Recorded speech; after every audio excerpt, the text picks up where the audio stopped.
Nongeye kubasuhuza mbifuriza ibihe byiza mwebwe muba mwakomeje kubana natwe, muba mwakomeje kudukurikira muri gahunda z'amakuru ndetse n'ibiganiro bitandukanye. Uyu munsi rero ni kuri aya manywa ya tariki ya 5 ukwezi kwa 12/2025. Munyemere iki kiganiro tugikore muri ubu buryo, tugiye kugikora mu buryo bwo gushima, dushimira cyane ibimaze kugerwaho hagati y'u Rwanda na Repubulika ya Demokarasi ya Kongo, ariko by'umwihariko twitsa cyane kuri nyakubahwa Perezida wa Repubulika y'u Rwanda Paul Kagame, wagize uruhare rukomeye cyane kugira ngo ibi biganiro bibashe kubaho ndetse no kuba byashyirwa mu bikorwa. Nawe ku munsi w'ejo yashimiye Perezida wa Leta Zunze Ubumwe za Amerika Donald Trump, ariko twe nk'abanyarwanda, twe nk'umuryango mugari wa Noran TV, reka dufate umwanya dushimire cyane nyakubahwa Perezida wa Repubulika y'u Rwanda Paul Kagame. Ntabwo twashimira Paul Kagame tudashimiye Minisitiri w'Ububanyi n'Amahanga w'u Rwanda, akaba ari Ambassadeur Olivier Nduhungirehe.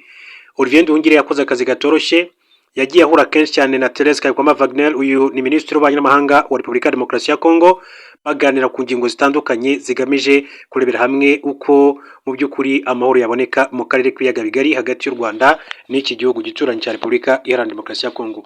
Rero kera kabaye ku munsi w'ejo tariki ya 4 ukwezi kwa 12/2025, aya masezerano yaje gushyirwaho umukono imbere ya Perezida Donald Trump. Ari Nduhungirehe yarahari, ari Therese Kayikwamba Wagner yarahari, Perezida Paul Kagame yarahari, washyize umukono ku masezerano hagarariye u Rwanda, Felix Tshisekedi yashyize umukono ku masezerano hagarariye Repubulika ya Demokarasi ya Kongo, Faure Nyasibe wa Togo yagiye yarariyo, uwitwa Dr William Samoei Ruto nawe yarariyo, uwitwa Perezida Neva w'igihugu cy'u Burundi ati bwose nubwo tutabanye neza n'igihugu cy'u Rwanda, ariko nanjye ngomba kuba mpari ku butumire ari yahawe na Perezida wa Leta Zunze Ubumwe za Amerika Donald Trump, nawe yari yitabiriye. N'abandi batandukanye, intumwa zaturutse mu gihugu cya Qatar nabo bari bahari bitabiriye ibiganiro. Twe nk'abanyarwanda muri rusange, ni igitekerezo nagize ku mutima wanjye, ndavuga nti mureke dufate umwanya dushimire umukuru w'igihugu cy'u Rwanda Perezida Paul Kagame na Ambassadeur Olivier Nduhungirehe. Murajya muri comment section murebe ahatangirwa ibitekerezo, mwandike uko mubyumva, mushimira Perezida Paul Kagame, mushimira mushimira Ambassadeur Olivier Nduhungirehe, mushimire n'abandi bose bagize uruhare, yaba Donald Trump mu kugira ngo aya masezerano agerweho, ashyirweho umukono, kandi impande zombi ziriyemeza, cyangwa se nk'uko byagiye binagaruka, yaba ku ruhande rw'u Rwanda Paul Kagame, yaba ku ruhande rwa RDC Felix Tshisekedi, bavuze ko bagiye gukora ibishoboka byose kugira ngo amasezerano ntabe amasigara cyicaro.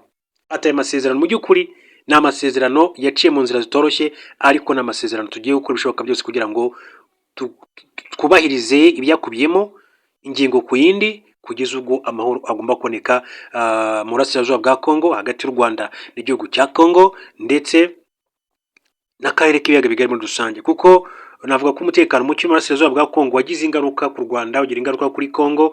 U Rwanda wagize ingaruka mu buryo bwumvikana, bitewe n'uko hari umutwe wa FDLR bivugwa ko usanzwe n'udufatikanya n'ingabo za leta ya Kongo, n'ubu bari mu mirwano ikomeye cyane yo kurwana na M23. Uyu mutwe usanzwe n'undi urwanya ubutegetsi bw'u Rwanda, ni umutwe wiganjemo abajenosideri, abagize muri jenoside yakorewe Abatutsi muri Mata mwaka w'1994. Kongo nayo yakomeje kugenda igira ikibazo ku gihugu cy'u Rwanda, ati u Rwanda ni rwo rushyigikira umutwe wa M23. U Rwanda ariko ati oya, twe ntabwo dufasha M23, ahubwo twe icyo twakoze bitewe n'impungenge z'umutekano w'abanyarwanda n'igihugu muri rusange, twashyize ingamba z'ubwirinzi ku mipaka yose idutandukanya na Repubulika Iharanira Demokarasi ya Kongo. Amashyi rero menshi cyane kuri Perezida Paul Kagame, amashyi menshi cyane kuri Ambassadeur Olivier Nduhungirehe, amashyi menshi cyane kuri Perezida Felix Tshisekedi, amashyi menshi cyane no ku bandi bakuru bose b'ibihugu bagiye bitabira isinywa ry'amasezerano, amashyi menshi cyane, imitima myinshi cyane kuri Perezida Donald Trump, warebye kure aravuga ngo hariya hantu iriya myaka 30 ishize, imyaka 31 ishize, hari ibibazo by'umutekano muke, reka tugire icyo twakora. Uyu munsi abaturage b'ibihugu byombi bakaba batangiye kwishimira ko mu by'ukuri aya masezerano nakirwa mu bikorwa, amahoro agomba kuzaboneka.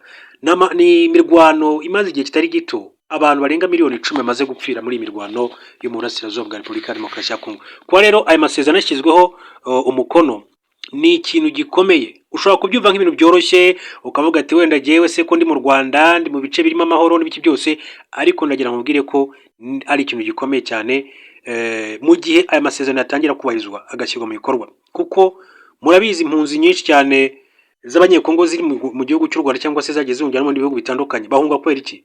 Bahunga kwera ko aka karere k'uburasirazuba ka Kongo nta mutekano hari, nta mahoro bafite. Ni ukuvuga ngo rero ni ikintu gikomeye cyane, niyo mpamvu ugiye nkoze iki kiganiro mvugana mu by'ukuri buri wese agaragaza amarangamutima yiwe.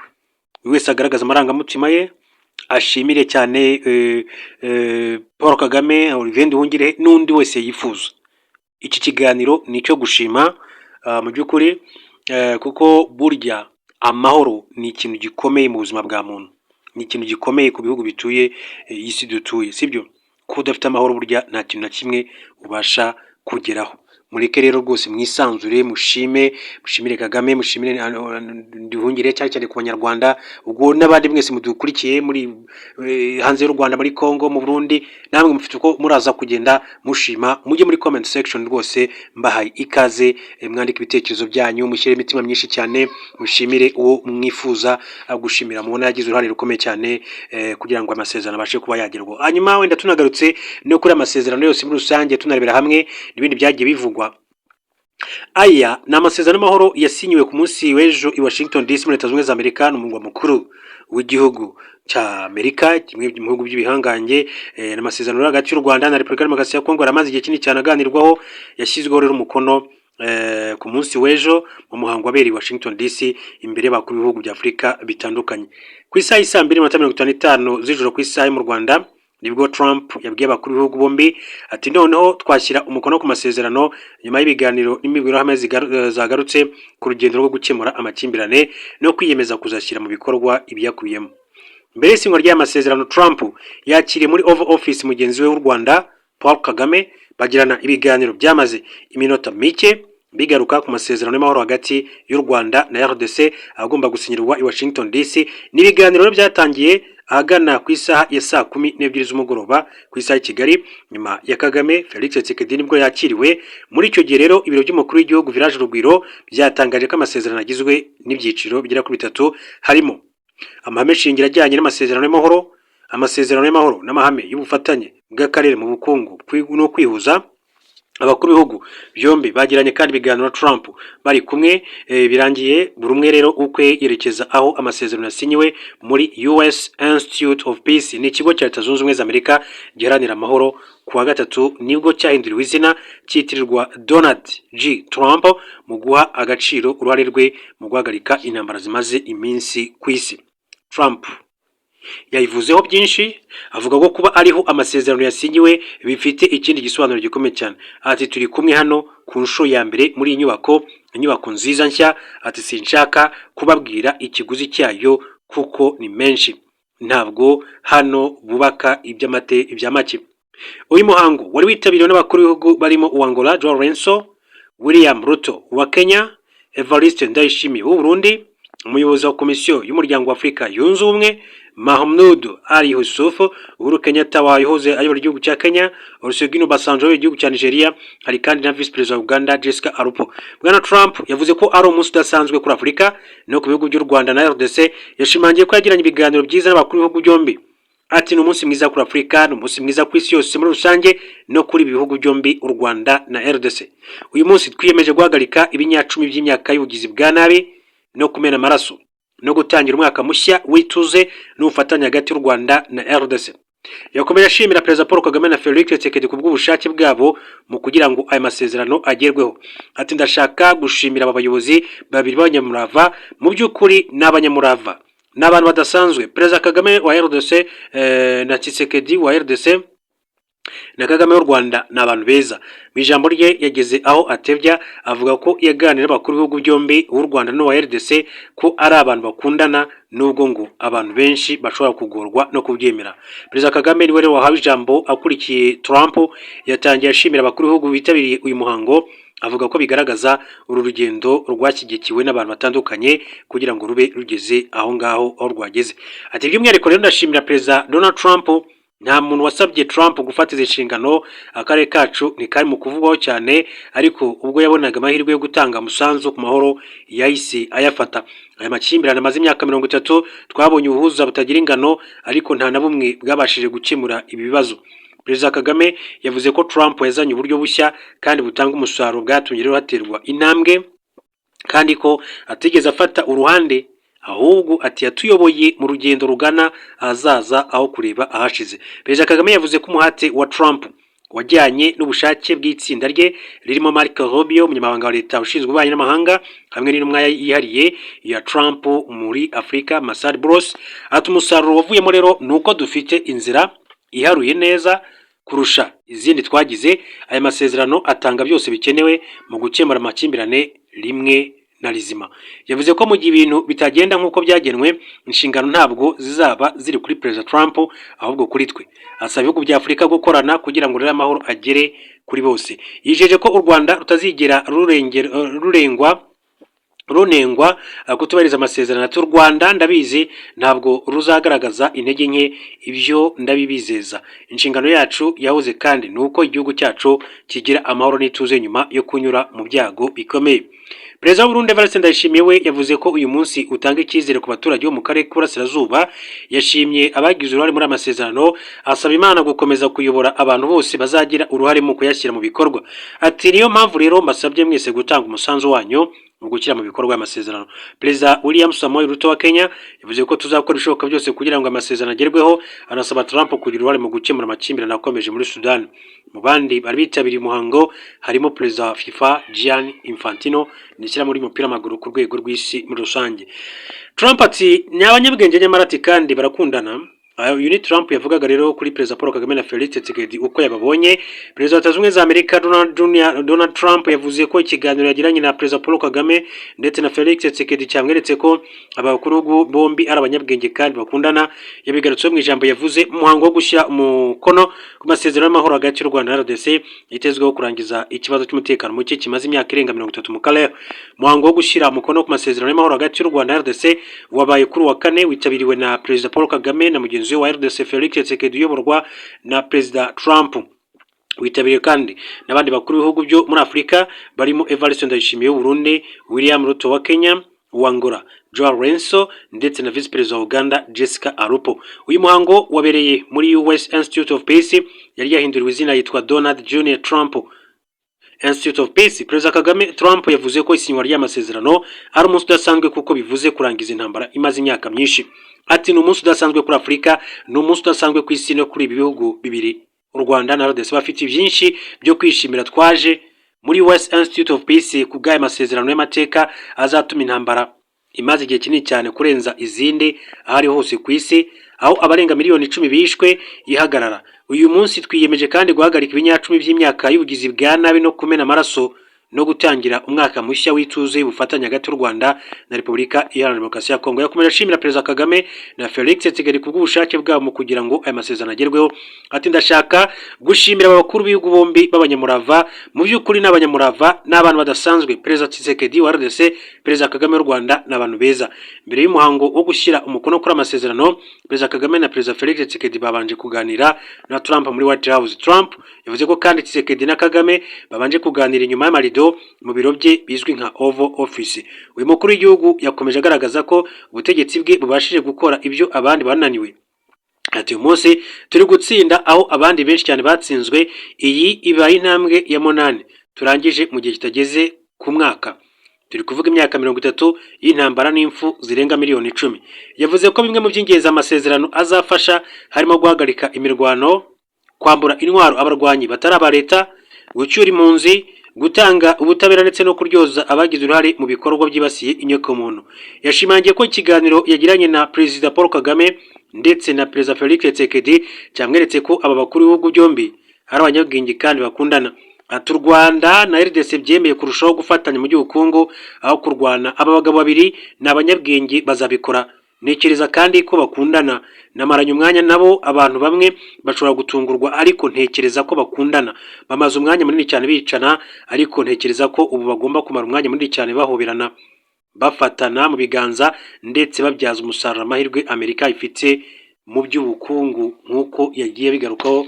Yitwa Donald Trump, Perezida wa Leta Zunze Ubumwe za Amerika, igihugu cy'igihangange rwose. Hanyuma rero tukiganira kuri ibi bikomeza kujya bivugwa, hari umudepite wa Kinshasa witwa Depite Okitundu yemeza ko FDLR yafashe bunyago Repubulika ya Demokarasi ya Kongo. Depite Leonard She Okitundu wabaye Minisitiri w'Ububanyi n'Amahanga wa Repubulika ya Demokarasi ya Kongo kuva 2016 kugeza 2019 yatangaje ko ubuyobozi bw'iki gihugu bugomba kwigobotora umutwe w'iterabwoba FDLR kuko wagifashe bunyago cyose kugira ngo rero ijye ikifashisha mu ntambara. Okitondo usanzwe ari vice perezida wa komisiyo ishinzwe ububanyi n'amahanga muri Nshinga amategeko yibukije leta ya RDC ko muri Gashyantare 2025 akanama k'umuryango w'abibumbye kasabye ko ubufasha umutwe wa FDLR buhagarara ukanasenywa.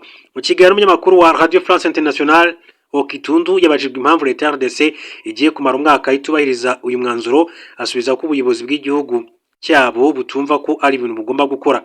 Ati uko mbyumva RDC igomba gufatira uyu mutwe ingamba zikakaye kubera ko uyu mutwe uri gufata bugwate Repubulika Demokarasi ya Kongo yose ku kibazo cya FDLR. Ntekereza ko ibihugu byose bigize aka kanama byatoye ko gusenya iyi mitwe yitwaje intwaro ikorera ku butaka bwa RDC ari ngombwa, si ibyo gukora kubera ko ubishaka. Umunyamakuru yibukije Okitundu ko umuvugizi wa FDLR mu rwego rwa gisirikare Lieutenant Colonel Octavien Mutimura mu kwezi gushize yavuze ko uyu mutwe udateze kurambika intwaro. Okitundu yatangaje ko amagambo ya Lieutenant Colonel Mutimura adakwiye kwihanganirwa kuko ashyira mu bibazo leta ya RDC imaze imyaka myinshi cyane isabwa kwambura intwaro abarwanyi ba FDLR ndetse no kubacyura mu Rwanda. Ataya magambo ndumva akomeye cyane, ntidukwiye kwihanganira ko umuntu ari mu buyobozi bw'uyu mutwe avuga aya magambo kubera ko ari gushyira leta ya RDC mu bibazo bikomeye cyane.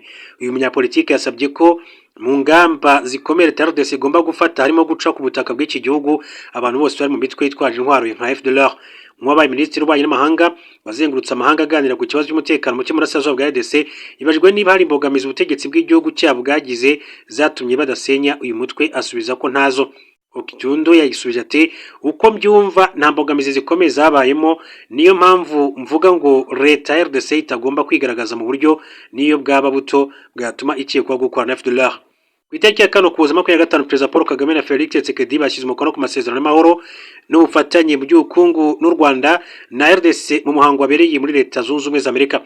Mu ngingo z'ingenzi zigize aya masezerano harimo gusenya FDLR, gukuraho ingamba z'ubwirinzi no kwifatanya mu bikorwa by'iterambere n'ubukungu birimo ubucuruzi n'ubucukuzi bw'amabuye y'agaciro. Ibyo rero byakomeje kugenda bivugwa muri rusange. Hanyuma mbabwira ko uretse ibyabaye ku munsi w'ejo Perezida Paul Kagame kandi yagiranye ikiganiro na Perezida William Ruto wa Kenya, Faure Nyasimbe wa Togo ndetse na Minisitiri w'Intebe wa Barbados Mia Amor Motri. Ibiganiro bya Perezida Kagame n'aba bakuru b'ibihugu ndetse na guverinoma byabereye i Washington DC mu rukera rwo kuri wa gatanu tariki ya 5 Ukuboza 2025. Perezida Kagame rero ari muri Amerika aho rero yitabira isinywa ry'amasezerano y'amahoro hagati y'u Rwanda na RDC. Umuhango wabaye ku wa 4 tariki ya 4 Ukuboza 2025. Ruto na Faure Nyasimbe nabo bitabira iki gikorwa. Ibiganiro bya Kagame na Minisitiri w'Intebe Mia Amor Motri byibanze kutwerana hagati y'u Rwanda na Barbados mu by'umutekano, ubuzima n'ubucuruzi. Umubano w'ibihugu byombi warushijeho kandi gufata indi ntera nyuma y'uruzinduko Kagame yagiriye muri Barbados, urwo Minisitiri w'Intebe Mia Motri yagiriye i Kigali. Ibiganiro bya Perezida n'inama y'abaminisitiri muri Togo Nyasimbe nabyo byagarutse ku mubano w'iki gihugu n'u Rwanda cyane cyane mu bijyanye n'ubutwererane.